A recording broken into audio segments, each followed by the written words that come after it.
শ্বশুরবাড়ির গ্রামের প্রকৃতি, সবুজে ঘেরা পরিবেশ আর কলার ছড়ি এ যেন চোখ জুড়ানো এক দৃশ্য। শহরের কোলাহল ভুলিয়ে দেয় এই গ্রামের সৌন্দর্য। হ্যালো এভরিওয়ান, আসসালামু আলাইকুম। আমার শ্বশুরবাড়ি একটা একেবারেই গ্রামীণ বাড়ি। চারপাশে সবুজের সমারোহ, যেন প্রকৃতি তার সবটুকু সৌন্দর্য ঢেলে দিয়েছে। সকালে পাখির ডাক, চারদিকে গাছপালা, সব মিলিয়ে পরিবেশটা মনটা ভরে দেয়।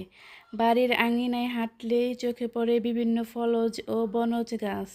তার মধ্যেই একটা কলা গাছে বড় সুন্দরভাবে কলার ছড়ি ধরেছে। সবুজ পাতার আড়ালে ঝুলে থাকা কলার থোকা সত্যিই চোখে পড়ার মতো।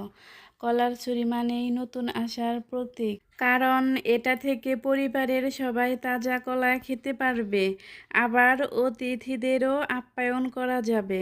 গ্রামের এই শান্ত পরিবেশ আর ফল ভরা গাছপালার দৃশ্য আমাদের মনে করিয়ে দেয় প্রকৃতির কাছে আসল সুখ শান্তি লুকিয়ে আছে।